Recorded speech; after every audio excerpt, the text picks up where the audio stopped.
కూర్చోవాల్సిందిగా కోరుతున్నాను. ఇంత అద్భుతమైన కార్యక్రమం చేసే అభియానంలో భాగంగా inter revenue, judicial, ZP level, irrigation భారత అభియానకారులను ఉద్దేశించి డిపార్ట్మెంట్స్ అందరూ పరిచయం అవుతారు. నాట్ జస్ట్ స్పోర్ట్ నశముక్తి అనే కాదు, అన్ని డిపార్ట్మెంట్స్ మధ్యలో ఒక కోఆర్డినేషన్ అనేది జరుగుతుంది. Of light government employee, private employees కంటే అత్యధికంగా కష్టపడుతున్నారు. అంత గుర్తింపు ఉండదు. బట్ అట్లాంటి టైంలో కూడా వాళ్ళకి కొంచెం ఆట విడుపులాగా అప్పుడప్పుడు క్రికెట్ కానీ గేమ్స్ ఆడితే they will also be happy. Mentally they can see officers కూడా వాళ్ళతో పాటు క్రికెట్ ఆడుతూ ఉంటే కొంచెం ఇన్ఫార్మేట్లో కూడా జనరల్లీ మత్తు వ్యసనాలు కానీ ఇంకొకటి కానీ out of boredom, out of validation లేకపోవడం, గుర్తింపు. And especially the doctors team and ashram team they are so generous. నేను ఒకసారి 2 సార్లు అవుట్ అయినా కూడా నాకు ఆడిస్తారు. ఇలా ఒక హాబీ, ఒక స్పోర్ట్ అండ్ హెల్త్ మెంటల్ పీస్లో చాలా important. So I request all of you to learn one sport. So that is regarding this. So ఇప్పుడు మన క్రికెట్ మ్యాచ్లో జస్ట్ ఒక వాలీబాల్, ఫుట్బాల్ అని చెప్పేసి ఆ సర్కులర్ రిలీజ్ నషముక్త్ భారత్ అభియాన్లో ఉన్నది. సో వాలీబాల్, ఫుట్బాల్ అంటే ఐ డోంట్ నో చాలా ప్లేయర్స్ ఉన్నారో తెలియదు. Cricket is in our Indians blood. So మనకు తెలుసో తెలీదు, అందరూ వాచ్ చేసి ఉన్నారు. అందరికీ ఎక్కడో ఒక చోట్ల everybody would have learn. So అందువల్ల why not cricket match discussion చేస్తే వితౌట్ ఓకే ఎవరిని ఫోర్స్ చేసి తీసుకురావాల్సి ఉంటుందో ఏమో, మరీ వీకెండ్లో వస్తారో ఏమో చెప్తే ఫస్ట్ ఒక టీం, తర్వాత 2 టీం, 3 టీం, 4 టీం, 6 టీంలు అయిపోయినా ఇంకా ఇద్దరు బాధపడుతున్నారు మమ్మల్ని కూడా టీం పెట్టి ఉండొచ్చు కదా అని. సో అందువల్ల ఐ వెరీ గ్లాడ్ ఇంత ఈగర్గా ఇంతమంది పార్టిసిపేట్ చేస్తారు. ఇంత ఇయర్స్కు ముందు last match I would have seen and TV, తర్వాత ప్రిపరేషన్ తర్వాత నేను మ్యాచ్ ఏమి చూడలేదు, నాకేం తెలియదు.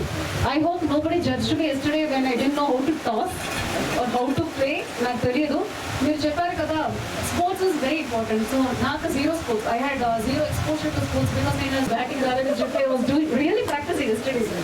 So I'm just telling that sports is important habit. It's a habit actually. మీరు నేర్చుకోండి. నాకు తెలియదు మన ఎస్పీ గారు out of all the busy schedule ఎప్పుడు బిజీగా ఉన్న ఆయన కూడా ఇక్కడ వచ్చి ప్రాక్టీస్ చేస్తారని నేననే చెప్పారు. సో ఇట్స్ నాన్ కలెక్టర్ ఉన్నారు చెప్తా ఉన్నాను. Good. So I congratulate the police team, judiciary team and the revenue team and all the participants. వాళ్ళు కూడా వచ్చి ఉంటుంది ఇవాళ. మనకి ఇంకా 3 team. Very nice. All the very best and thank you. మీరు కూడా నిన్ననే చెప్పాము పార్టిసిపేట్ చేయమని. సో మీరే ఈ మెసేజ్ని తీసుకెళ్ళాలి. సో ఎంటైర్ పర్పసెస్ ప్లీజ్ కూర్చోండి. నషముక్త్ భారత్ అభియాన్. సో మనకి ఈ మధ్య కాలంలో ఈ డ్రగ్ అడిక్షన్ పైన we are doing a drive. We are mission 3కి వెళ్ళిపోతున్నాము. సో అందులో ఏలూరు డ్రగ్ ఫ్రీగా తొందరగా మారడం ఉద్దేశంతో ఇలాంటి మన కాంపిటీషన్స్ కండక్ట్ చేస్తున్నాము. This is a message, not just drugs తీసుకోవద్దు అట్లా మాత్రం కాదు. We all stand together. Thank you very much. ఇంత బ్యూటిఫుల్ గ్రౌండ్ ఉందో తెలియదు.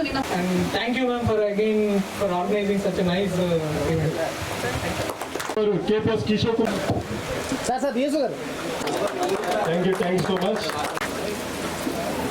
వస్తుంది. Okay sir. Thank you. అందరూ క్రీడా స్ఫూర్తులు అందరూ సమానమే గెలిపించాలని. Thank you so much madam. ఒక్కసారి big hands. Thank you. Next కోరుచున్నాము. అలాగే రుజువులు మేడం గారికి జ్ఞాపకం వారికి కూడా మేమంతా వస్తుందో కోరుచున్నామా. కొత్త దయానికి లంచ్ అంటే ఇంట్లో హోమ్ ఫుడ్ ఎలా ఉంటుందంటే ఆ రకంగా క్రీడగాళ్ళందరూ హోమి గారి చేతులు మెరుగున్నా డాక్టర్ గారి చేతులు మెరుగున్నా